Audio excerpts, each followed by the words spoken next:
Hi, I'm Ted Asregadoo, and this is Truthout Interviews. On the program is Ann Hodges and Ellen Dannin, both of whom are law professors who specialize in labor rights and employment law.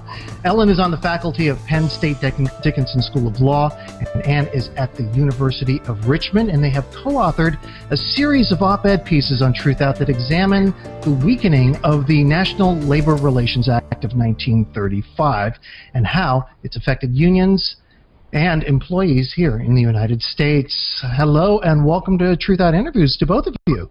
Hi, Ted. Hello. Ann, I'm going to direct my first question to you. It's always helpful to start at first principles, and the Wagner Act, or the National Labor Relations Act of 1935, was clear on its intentions, in which you summarize in one of your op-ed pieces, in fact, the inaugural piece that you wrote on Truthout.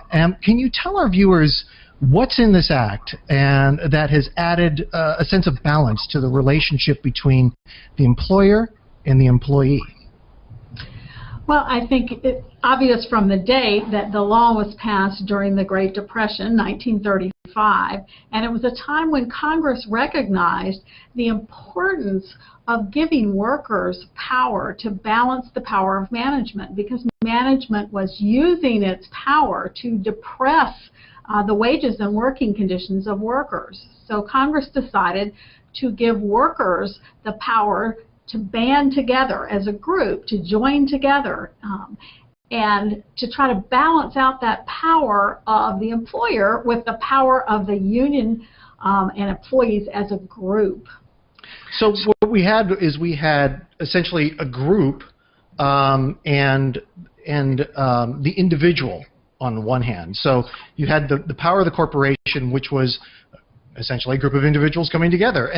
But on the other side of that, the employee was only treated as an individual, not as a collective power, much like the corporation is. Exactly, and the employer did not have to deal with the employees as a group, only with employees individually, and in fact could fire employees if they tried to get together and deal with the employer as a group. And so Congress protected that right by saying employees have the right to join together, just like employers do. They can deal with the employer as a group. The employer must deal with them if they choose to deal as a group, and the employer can't fire them for coming together as a group. So that protection provided the balance on both sides. So there were groups on both sides, balancing corporate power with the power of the employees in their union. Well, that sounds all well and good, and I think that most of us here in the United States maybe don't understand the law in which it was originally intended. What we experience now is the weakening of that law through the last 78 years. And Ellen, you talk about, well, you both do, in the second piece that you wrote, which was about the way in which the courts have weakened the National Labor Relations Act.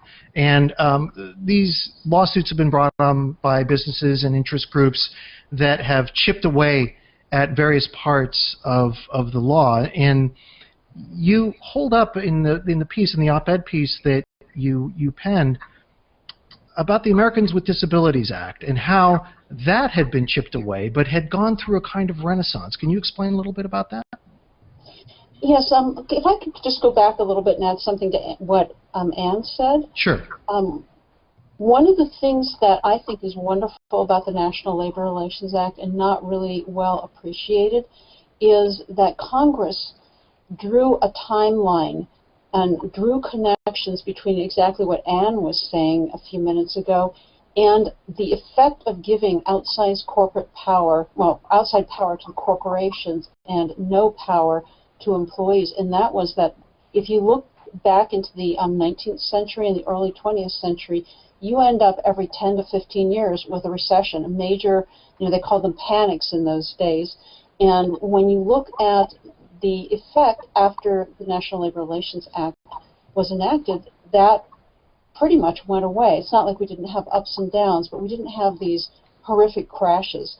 Now that unions are much weaker because of these judicial amendments, we are now seeing some of these major crashes that, and we've got the Great Recession, which we are still trying to dig our way out of. So Anyway. in a way, one of the intended or maybe unintended consequences of the NLRA was to smooth out essentially a business cycle, that it wasn't so severe in terms of when it waxes and wanes, the ebbs and flows and recessions, and then the more boom times. It was definitely intended. And I would encourage people, you can go online to nlrb.gov and you can read the National Labor Relations Act. And when you look in Section 1, it's very clear that it's Congress's intent to try to smooth out those cycles of boom and bust. They're mostly concerned, obviously, with the bust part of it. Getting back to the question that I posed earlier, which was about the Americans with Disabilities Act, and this is one example that you hold up as something that an act that has been chipped away at, but as I said earlier, it's kind of gone through a bit of a renaissance.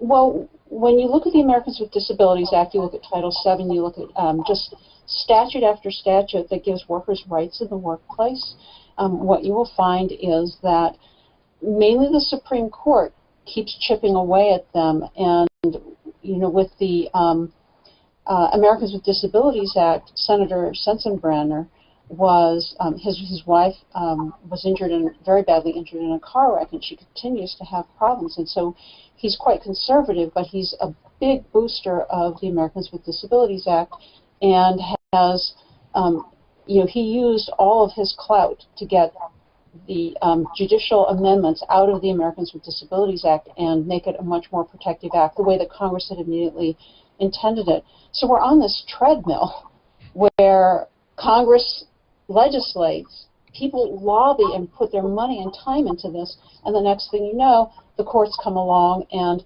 gut it. Even gutting it when Congress has made its policy very clear. They go against that. And the term employee has also gone through its own evolution. And when it was defined in the NLRA back in 1935, it was it meant one thing, and now it has changed somewhat significantly. You highlight in the third piece in your series about a Supreme Court case, Allied Chemical Workers versus Pittsburgh Plate Glass, and how the term employee was something that the court has changed. Can you highlight that? Yes, when Congress passed the law, Congress intentionally wrote the term employee very broadly and had a clear intent that that term be interpreted broadly, and Congress even specifically said the term employee is not limited to the employees of any particular employer. So Congress clearly intended that employees be able to join with workers that worked for other employers or workers who were no longer working, that all of them could be a part of a group. And this makes a more powerful group if many people can join together. Despite that clear intent, the court, in 1971, in the Allied Chemical Workers case, interpreted the term employee much narrowly, and in fact said that retirees, people who had worked for many years for an employer and then retired, were not considered employees under the law. What this meant was that the active employees could not require the employer to negotiate with them about the benefits for the retirees. So what the court did was to essentially break up the solidarity between the workers and the retirees, the active workers and the retirees. What I'm seeing in terms of a pattern here is that the original intent of the law was to broaden the power of workers, essentially workers as a group. And so what the courts have done is they've kind of segregated aspects of that group or taken bits of that group and said, well, you don't have the power to do this anymore. And so it shrinks the power of the union, or it shrinks the power of even employees and workers to essentially deal with their employer is a very large entity, if it's a corporation, as anything other than just an individual. It's just, say, me as Ted against, you know, the Pittsburgh Plate Glass or something like that, instead of me as a union or as part of a union versus this other entity, and hopefully that we can come to some sort of agreement. Yes, exactly. And the retirees in particular are very harmed by this, because they have no other way, if they're not included as employees, to force the employer to deal with them at all. Ellen, do you want to follow up on some of that? Yeah, you're sort of avoiding this C word, which would be class.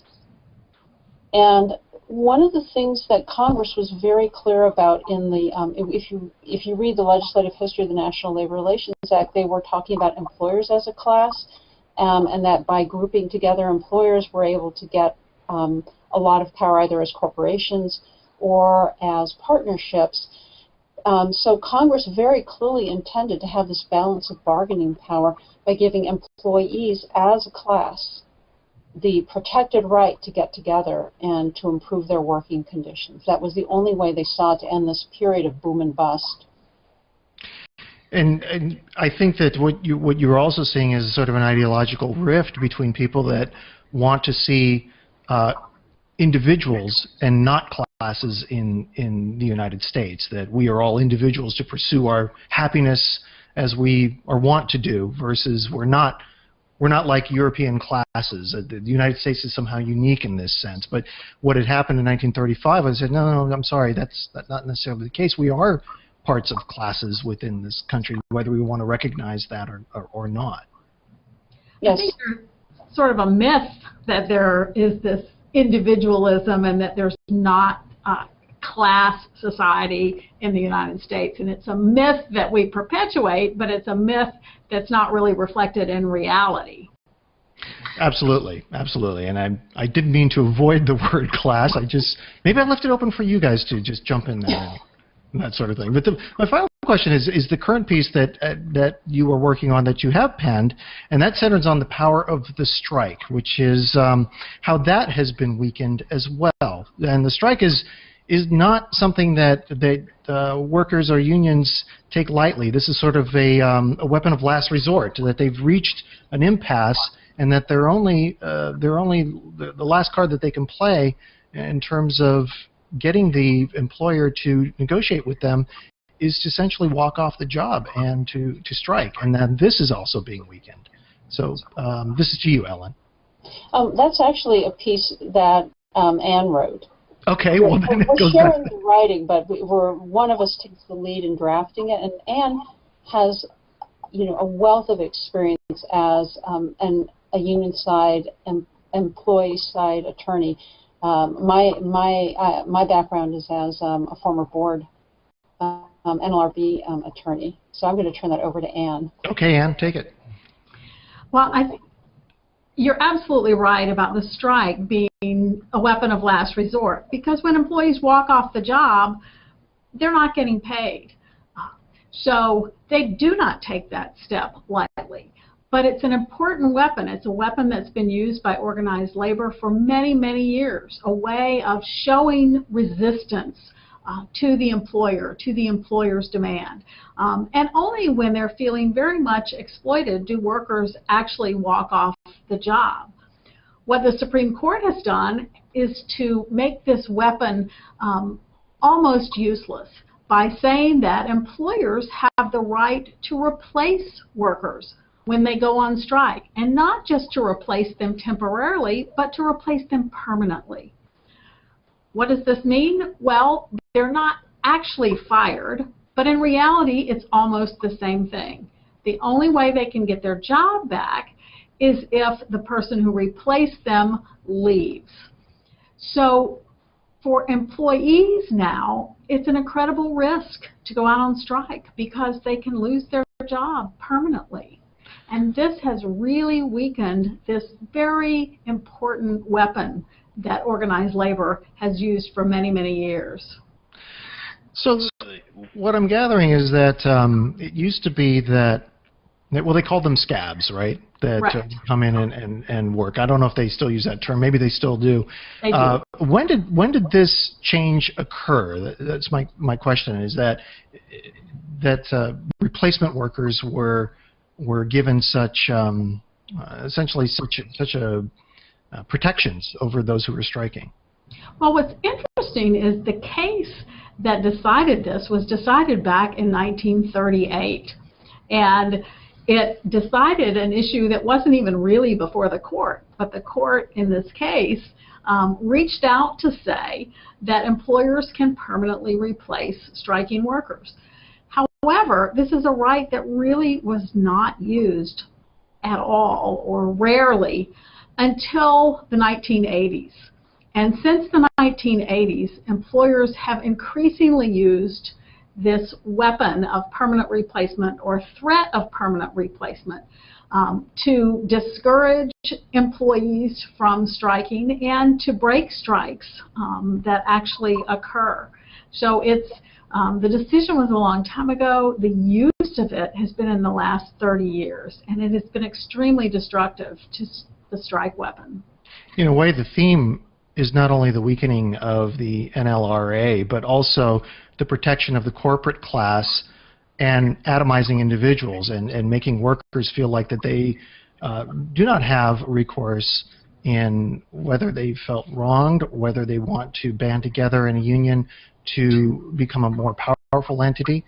And you were talking about the myth of individualism. It's almost as if the courts are saying, yes, at a certain class, if you are a working class, middle class, lower class, you're an individual.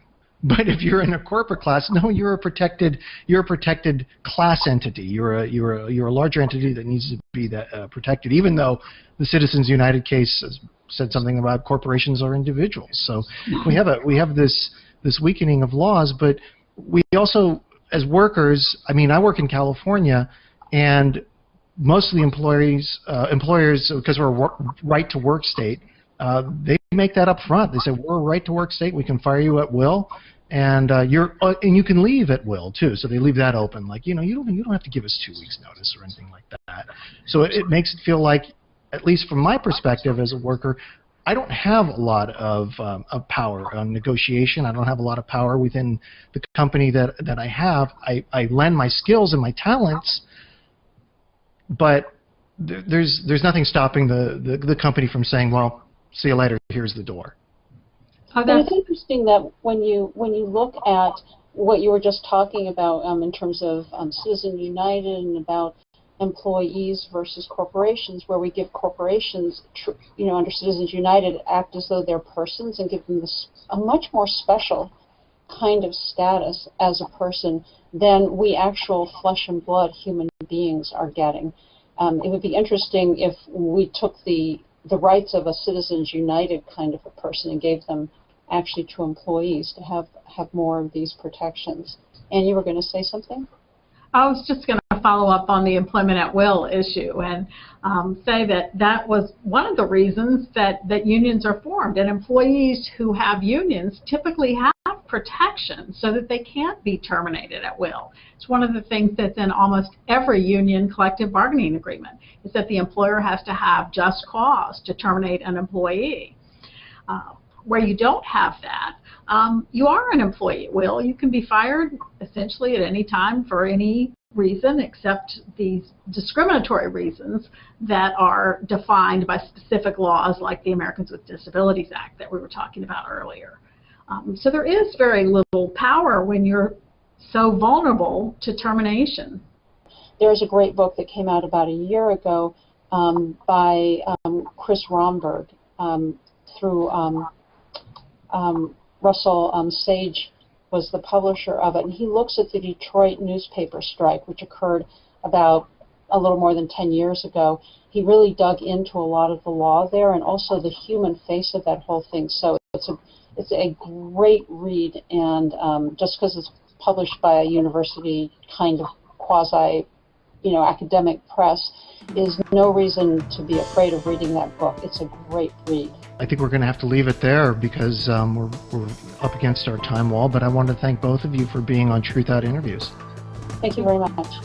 Helen Dannin and Ann Hodges are both professors of law whose work on the changing state of rights of workers can be read on Truthout. And thanks for watching Truthout Interviews. I'm Ted Asregadoo. We'll see you next time.